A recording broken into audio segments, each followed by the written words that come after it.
from Hollywood.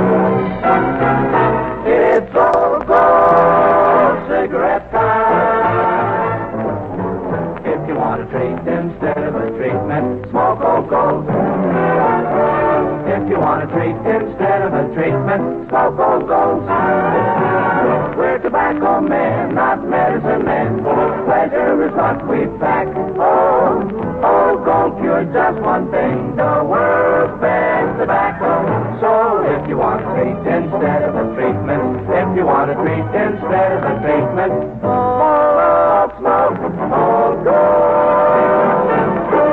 The treasure of them all gives the most pleasure of them all.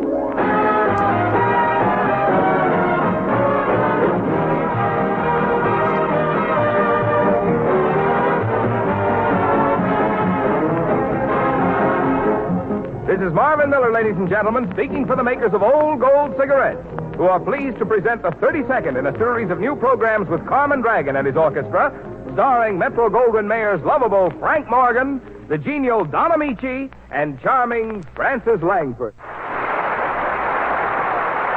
Thank you, ladies and gentlemen, and good evening. Oh, Don. Yes, Francis. Did you see this clipping from Luella Parsons' column in this morning's paper? It's about Frank Morgan. Morgan again, huh? Let's see it.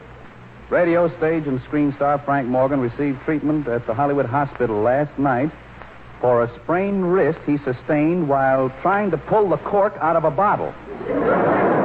Latest reports indicate that Mr. Morgan is doing fine, but the bottle is sinking fast. Does that mean he won't be here tonight, Don? He's on his way down right now, Carmen, but I dread to think what he'll make of that sprained wrist. What do you mean? Well, you know how he exaggerates. Morgan won't tell the truth about how he sprained his wrist. Well, listen, Don, if the man's too sick to work, maybe I ought to whip up a couple Hold it, Carmen. I don't want to hear any more yockers. Well, you've got nothing to worry about, boy. I have yocked my last yocker. Well, that's fine. What I want to tell is a clinker. What's a clinker? This is. A stupid donkey married an ignorant mule, and they're expecting a silly ass in the spring.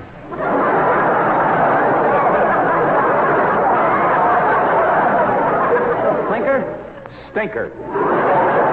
Say, Don, what's the matter with Mr. Morgan? He just came into the studio with a bandaged hand, and he's got a nurse with him. You see, it's starting already. Imagine a nurse for a sprained wrist.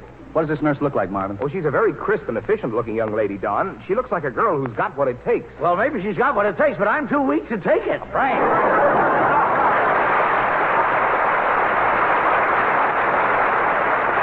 Hello, Dodger. I'm sorry I'm late, but I met with a dreadful accident last night. It was the worst catastrophe since the San Francisco earthquake. What did I tell you, Francis? I was lucky to escape with just a few major injuries. Mm-hmm. I sustained a compound fracture of the metacarpus extending to the phalanges, and I almost died. You did? Yes, I can no longer bend my elbows at the joints. Well, you're better off dead.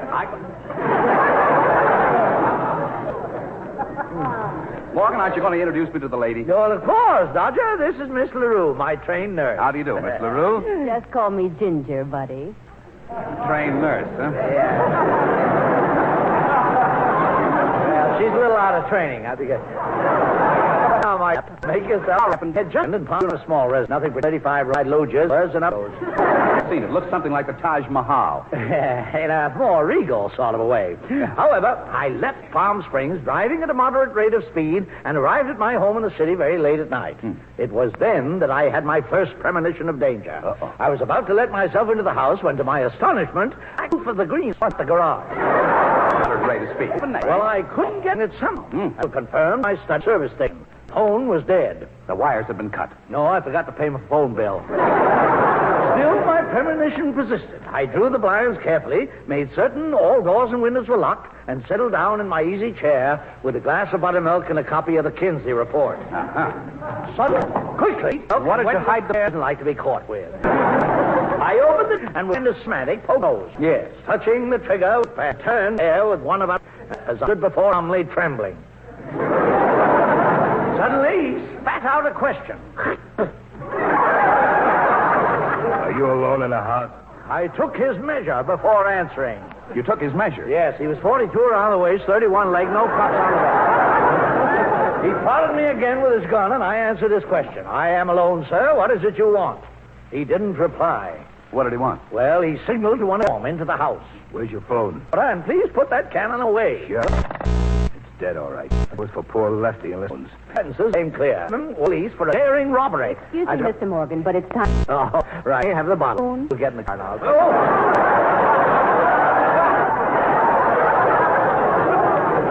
I'll drink it right out of the bottle. I can gauge it better.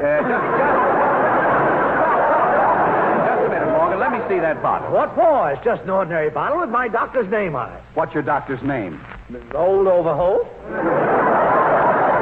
I've been taking treatments for him for years. Thank you, nurse. Now, where was I, Dodger? You were in your house surrounded by crooks with a dying thug on your hand. Yes. Torn between civic duty and compassion for the injured criminal, I suddenly recalled the Hippocratic Oath, which allowed me to draw no distinction. Hippocratic Oath? Wait. Only doctors take the Hippocratic Oath. Exactly. Well, I was in... Oh, now, wait a minute. What's the matter with you, Morgan? Are you trying to claim you're a doctor? Are you serious, Dodger? Yes, I'm serious. Oh. If you're an MD, let me see your license. MD. Yes, I have it right inside my coat. Let's see your medical license. Dodger, you have the tenacity of an octopus without its compensating beauty. Here, look at my inside breast pocket. I'm looking. What? One more. Say underneath that. MD. There, now you...